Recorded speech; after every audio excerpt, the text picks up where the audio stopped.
I need to be honest with you today about something that matters to me deeply and something that has also broken my heart. I want to talk about the church. Not the building, not the institution, not the denomination. The people.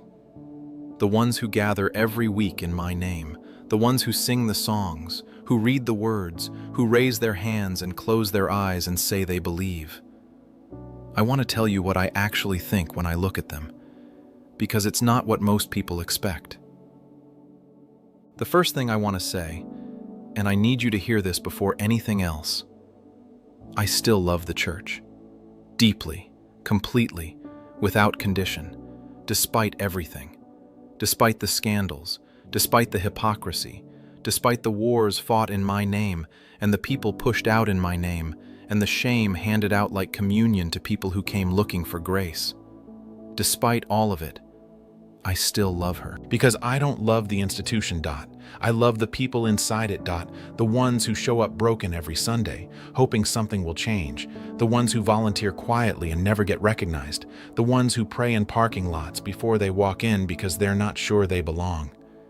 Those people, I see every single one of them.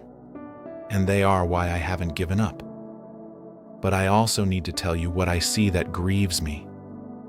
I see buildings worth millions in cities where people sleep on the street. I see sermons about prosperity preached to people who are drowning in debt and leaving church feeling worse than when they arrived. I see leaders who built platforms in my name and used them to serve themselves. I see people who know every verse and have never once sat with someone in pain.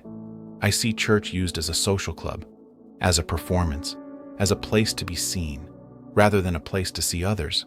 And I see people, good people, walking away, not from me, from that. And I understand why. I want to be clear. Leaving a building is not leaving me. Losing faith in an institution is not the same as losing faith in God. If you walked away from a church that hurt you, I don't blame you. I just hope you didn't walk away from me at the same time. Because what I asked for was never what it became. I didn't ask for cathedrals. I asked for community. I didn't ask for performance. I asked for presence. I didn't ask for people to dress up once a week and pretend everything was fine. I asked for people to be honest with each other, to carry each other's weight, to sit with each other in the dark. I asked for a table, not a stage, a place where the broken could come and not be fixed, but held, where the doubter could ask questions without being made to feel like their questions were a threat, where the person who had everything fall apart could walk in and not have to explain themselves before they were welcomed. That was the church I had in mind.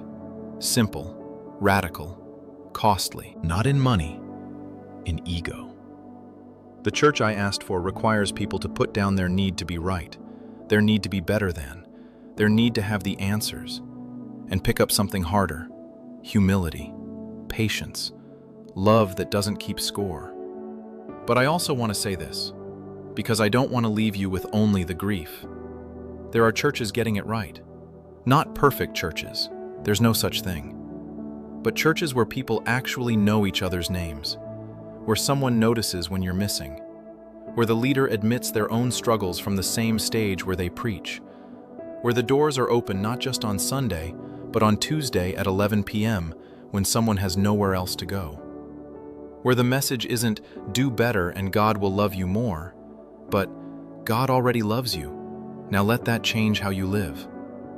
Those churches exist, and the people in them, they're not perfect either, but they're trying.